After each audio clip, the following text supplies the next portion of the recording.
Hi everyone, I'm going to show you how to make a simple sourdough bread today. You're going to need 325 grams of warm water. You want your water to be warm, not boiling. Then you're going to need 100 grams of sourdough starter. So this is my sourdough starter, and you can see it's got some good bubbles there, large and small bubbles. It's more than doubled, so that was the original level, it's about 150 mil here, so it's more than doubled, and it's still got a sort of good domed top. It's not quite flattened out yet, and you can see it's got some fairly good webbing on there as well.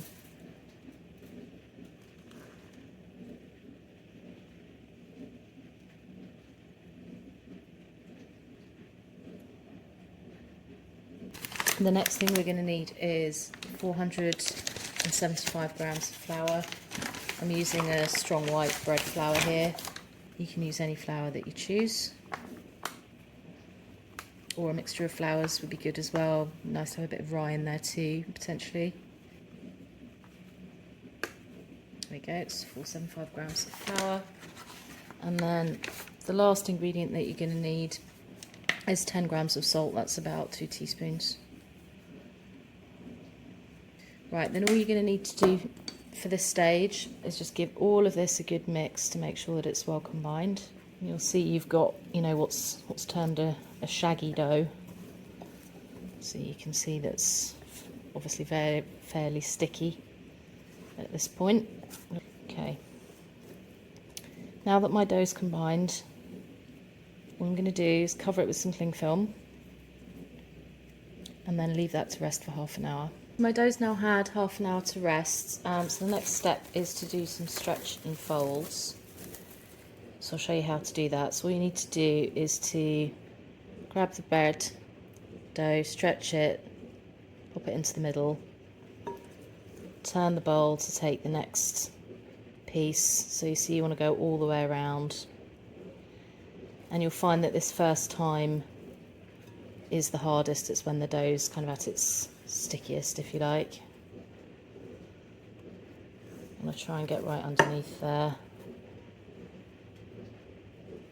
So I'm going to go around twice, so that's once round. Just going to go around again.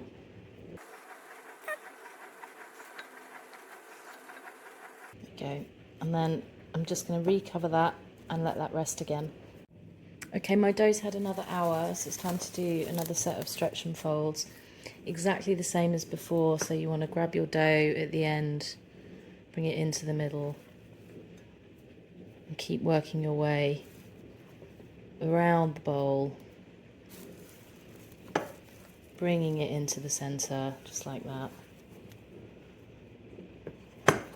And already you can feel that the dough is becoming slightly less sticky. This shaping just helps to give the dough more structure when it's baking. Another hour has elapsed, so I'm going to do my final set of stretch and folds, then let it rest again before I finally shape the dough. And you can see now that the dough is puffier, and you can see there's some bubbles here as well, so we've got some good activity going on. So just the same as before, just take it from the edge, bring it into the centre, working your way around.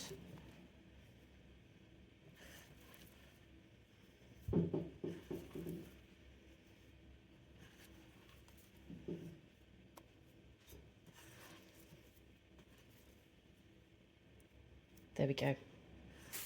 My dough's now rested for an hour, so it's time to shape it. What you need to do is to lightly flour your work surface and pop the dough out onto it. Next, what you're going to do is to loosely shape that into a ball.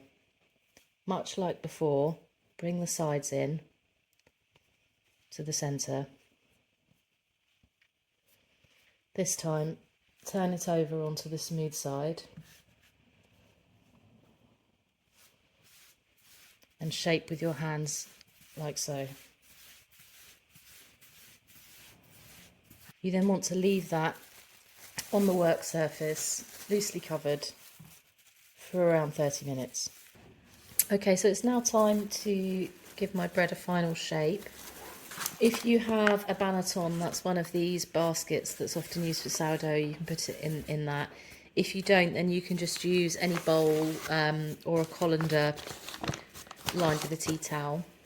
You need to, first of all, make sure that you're coating your banneton with flour. Once your banneton's well floured, what you want to do with your bread is you want to pick that up and turn it over, and then you want to, once again as before, bring the outsides into the centre. You want to try and get a fairly tight shape at this point. Then you really want to kind of just try and bring that together into a nice tight ball. Once you've done that, and make sure that it's nicely coated with flour, you want to place the dough into your banneton, and you want to do that seam side up, so you've got the smooth side facing downwards. I'm going to pop that into your banneton, and I'm going to leave that here to rise for about half an hour to an hour, and then I'm going to let it finish overnight in the fridge. It's the next morning now, so I've taken my dough out of the fridge, and you can check for how proofed it is by just gently pressing a finger into the dough. If it springs back slowly and partially, then that's where you want it to be. If it comes back really quickly, then your dough is underproofed, so let it sit on the counter for a little bit longer. Okay, so my oven's been preheating for about 45 minutes or so with the Dutch oven inside. What I'm going to do is just check my poke test again, so you can see that's coming back slowly and partially, so I think that's proved about the right amount now. So the next job is to take your dough outside of your banneton, and you can see the dough's got a slight jiggle there as well. That's also a good sign. So I've got just a sheet of greaseproof paper, and just in one movement you want to quickly turn it upside down to release it onto your parchment. If you have excess flour here, you can just brush that off as well. The next thing you want to do is score your bread, and you can either use one of these baker's lance, which is just a razor, or just a really sharp knife. And you want to have one good cut for expansion, and then if you want to do kind of prettier cuts, you can do that. So just do a cut there for expansion, and then today I think I'm just going to do a few small lines like that. So I've got my pot out of the oven. This is really hot, so make sure that you're super careful. You're going to want to lift up your bread and pop it into your pot. Just put your lid on top and then pop that straight into the oven. So that's how we're progressing. See, we've got a good rise and a good ear starting to form. Okay, my bread's had another 25 minutes in the oven. I'm just going to now take it out carefully from my pot. The way to check if it's cooked is if it sounds hollow when you tap on it, which this does. And you can see that we've had a good rise.